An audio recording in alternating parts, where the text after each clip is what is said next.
2024년 9월 16일 월요일 새벽기도 말씀 함께 나누겠습니다. 오늘 함께 보실 말씀은 에스겔 14장 말씀입니다.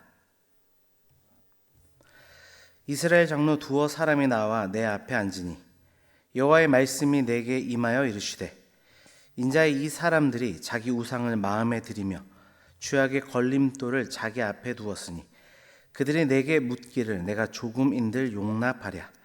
그런즉 너는 그들에게 말하여 이르라. 나 주 여호와가 말하노라. 이스라엘 족속 중에 그 우상을 마음에 들이며 죄악의 걸림돌을 자기 앞에 두고 선지자에게로 가는 모든 자에게 나 여호와가 그 우상의 수요대로 보응하리니, 이는 이스라엘 족속이 다 그 우상으로 말미암아 나를 배반하였으므로 내가 그들이 마음 먹은 대로 그들을 잡으려 함이라. 그런즉 너는 이스라엘 족속에게 이르기를, 주 여호와의 말씀에 너희는 마음을 돌이켜 우상을 떠나고 얼굴을 돌려 모든 가증한 것을 떠나라.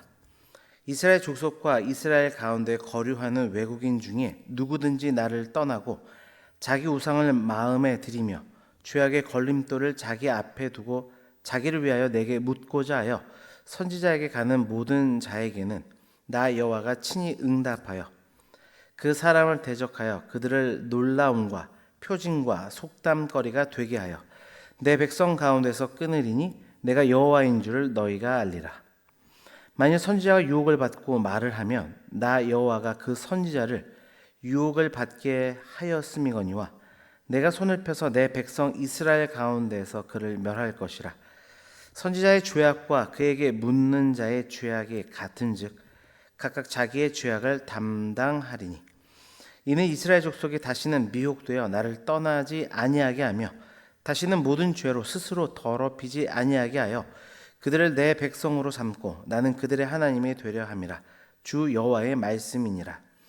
여호와의 말씀이 또 내게 임하여 이르시되, 인자야, 가령 어떤 나라가 불법을 행하여 내게 범죄함으로 내가 손을 그 위에 펴서 그 의지하는 양식을 끊어 기근을 내려 사람과 짐승을 그 나라에서 끊는다 하자.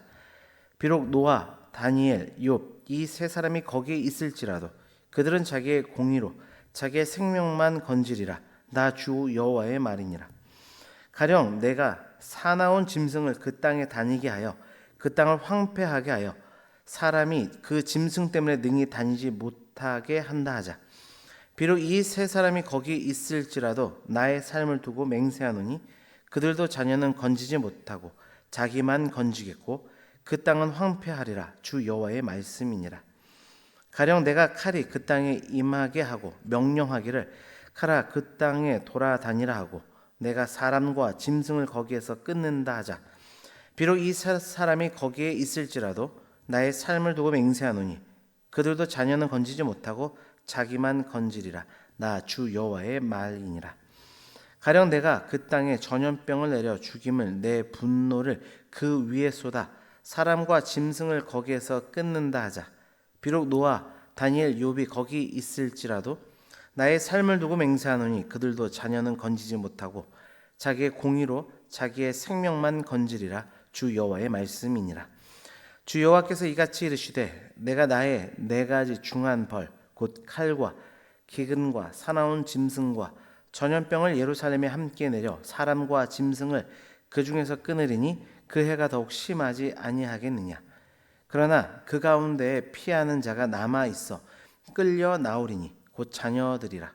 그들이 너희에게로 나아오리니 너희가 그 행동과 소행을 보면 내가 예루살렘에 내린 재앙 곧 그 내린 모든 일에 대하여 너희가 위로를 받을 것이라. 너희가 그 행동과 소행을 볼 때에 그들에 의해 위로를 받고 내가 예루살렘에서 행한 모든 일이 이유 없이 한 것이 아닌 줄을 알리라. 주 여호와의 말씀이니라. 아멘.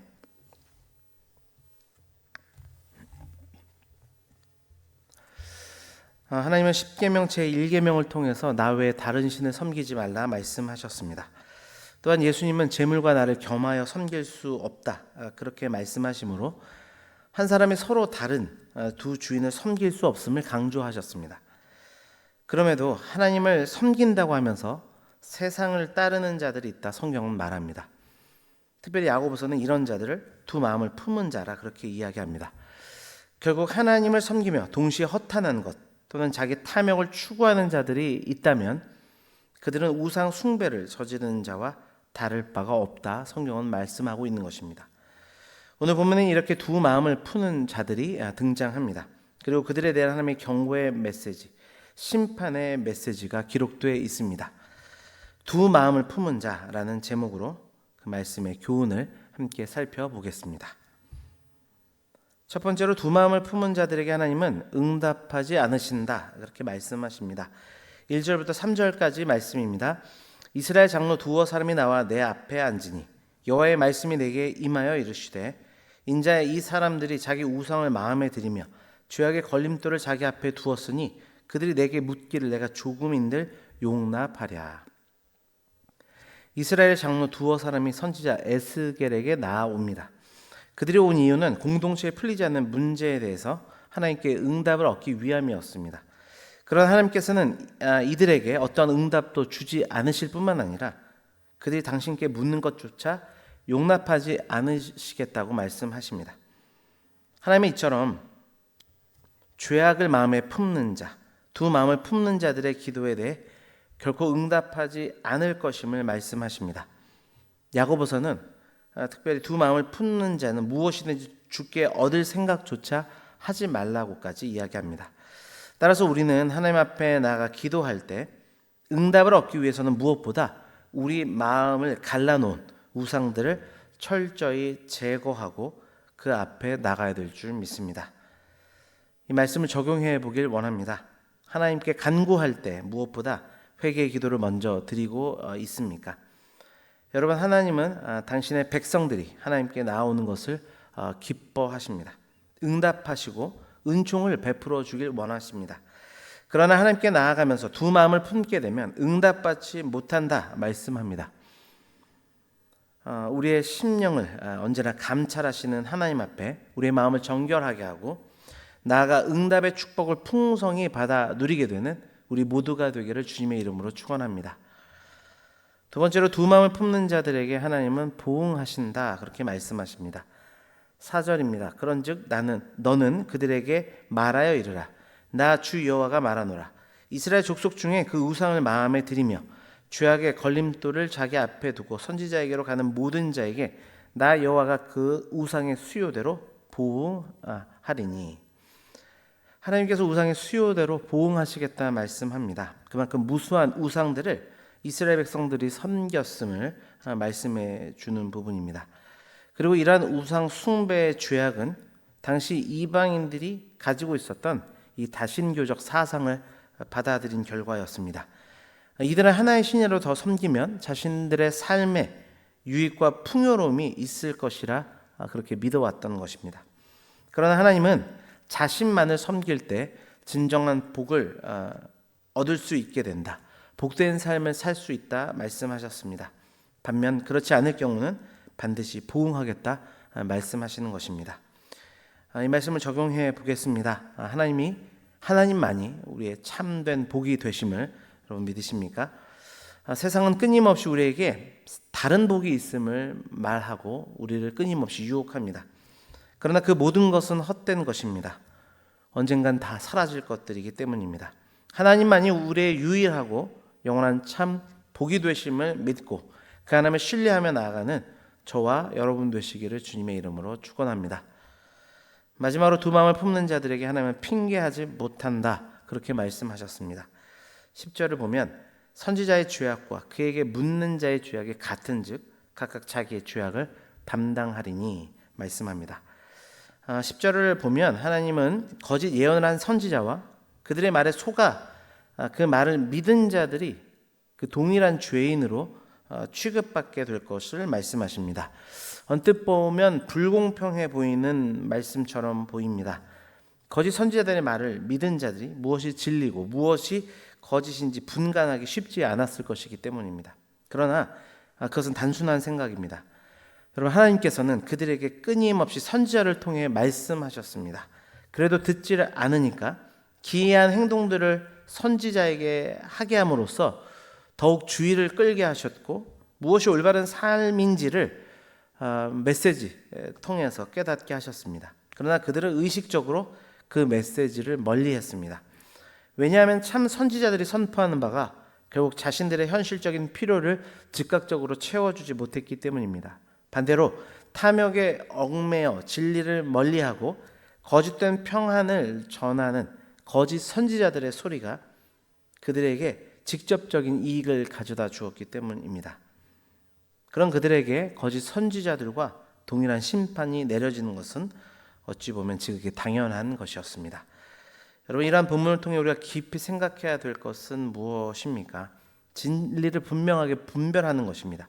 하나님의 말씀을 가까이 하는 것이고 그를 통해 두 마음을 품지 않는 것입니다. 말씀을 적용해 보겠습니다. 여러분, 진리의 말씀을 가까이 하고 계십니까? 언제나 진리의 말씀을 가까이 함으로 거짓을 분별하고 온전한 마음으로 나아가는 우리 모두가 되기를 주님의 이름으로 축원합니다. 말씀을 맺습니다. 오늘 본문의 뒷부분을 보게 되면 노아, 다니엘, 욥이 반복해서 등장합니다. 이들은 두 마음이 아니라 온전한 마음을 품은 자들이고 이러한 자들이 그런 심판 중에서도 구원을 얻게 된다는 사실을 연거푸 오늘 본문은 이야기합니다. 이들과 같이 두 마음이 아닌 온전한 마음으로 하나님께 나아가 응답받고 축복을 누리게 되는 우리 모두가 되기를 주님의 이름으로 축원합니다. 기도하겠습니다. 아버지 하나님, 오늘 말씀을 통하여서 두 마음을 품는 죄악이 얼마나 큰 것인지를 깨닫게 하시니 감사합니다.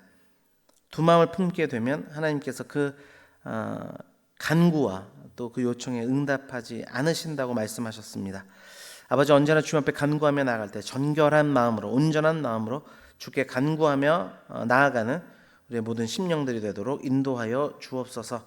또한 그렇게 두 마음을 품는 죄악이 끊임없이 지속될 때는 하나님께서는 그것에 대한 보응을 하시겠다 말씀하셨사오니 이 말씀을 두려고 떨리는 마음으로 받게 하셔서 오직 하나님만을 섬기는 참된 신앙으로 나아갈 수 있도록 우리를 주장하여 주옵소서. 아무리 다른 핑계를 댄다 할지라도 그것이 핑계가 될 수 없음을 말씀하셨사오니 아버지 하나님, 온전히 우리가 우리의 삶 가운데 하나님만을 붙들며 나아가는 삶이 되도록 인도하여 주옵소서. 그리하여서 노아처럼, 다니엘처럼, 욥처럼 온전한 신앙의 모습을 통해 하나님께 칭찬받는 우리 모두가 되도록 주님 축복하시고 인도하여 주옵소서. 모든 것 감사드리며 예수 그리스도의 이름으로 기도드립니다. 아멘.